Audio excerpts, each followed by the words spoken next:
To break down the facts here, after a lot of conjecture, we are lucky to be joined by two former federal officials with a lot of experience, a former State Department official, David Tafuri, and former federal prosecutor, Michael Zeldin.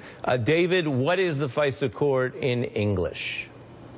Well, the FISA court is a court that is set up to issue warrants in order to do wiretapping and other surveillance when there is a threat of a terrorist activity in the U.S. or a terrorist activity that threatens U.S. interests or a foreign power threatening U.S. interests. Now, in order to get that warrant, you have to show probable cause, which is one of the things that's sort of strange about this whole situation. We don't know whether there were FISA warrants issued or not. There are press reports that suggest there were. You just, played some tape from McCasey saying that it happened. But Clapper said earlier today, he was the former director of national intelligence, that he doesn't think there were FISA warrants issued. If there were FISA warrants issued, though, that means there was a showing of probable cause. Let me pause you. So for folks to understand, Clapper told our own Chuck Todd there weren't, to his knowledge, taps on Trump Tower. And you're describing this process, but the FISA court could potentially have authorized some wiretap somewhere for some Trump associate regarding Russia. Is that right? Yeah, well, that's right. I mean, it's right that we don't know, but Clapper was pretty firm about the fact that he didn't think there had been any FISA warrants issued with respect to investigations of the Trump campaign. But there are conflicting press reports. Right. That's the foreign side. Michael, as a federal prosecutor, if there were domestic crimes, that would be the other lawful way to get a warrant. How would that work? Well, it works quite similarly under Title III of the Omnibus Crime Control Act.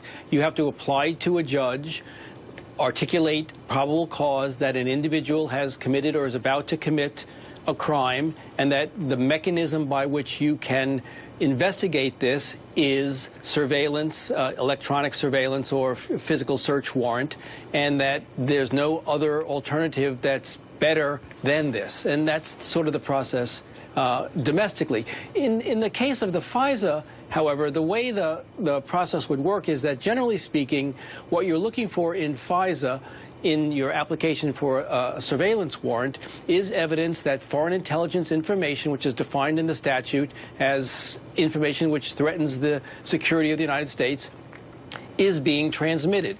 It has to be, generally speaking, transmitted by a foreign power or an agent of a foreign power. That could be an individual.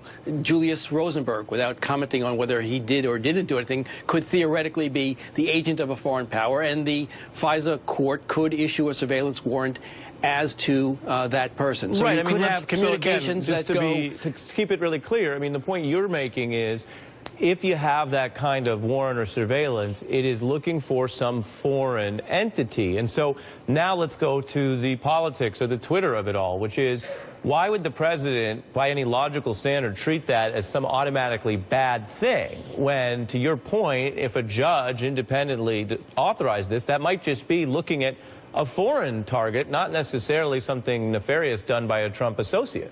Well, that's exactly right. If the court is convinced that communications are coming that are foreign intelligence information detrimental to the interests of the United States, such that a warrant is required, the Trump administration or any administration should be happy that the court is looking into that. I think the president's wires get crossed a little bit when he thinks about this as a targeted, broad, non-specific to an individual type of surveillance of the Trump Tower. That, I don't think, is feasible under the way the FISA or the Title III warrant process works. David, final word. Well, I think we have to try and figure out, why did Trump tweet at 6 a.m. yesterday about this and accuse Obama of wiretapping him? Either he saw this Breitbart article and was just so enraged by it he couldn't help himself, or he has information through official channels that there is an investigation going forward. He's worried about that investigation, and he's trying to divert attention by accusing Obama. And we're not sure yet which of those it is. Right. We're not sure by any means, but we know a lot about ongoing investigations, including the FBI looking at things during the transition period after a week of a recusal by the Attorney General. So a lot to chew on. David Tafuri and Michael Zeldin, appreciate your expertise. Thank you very much. Thank you, gentlemen.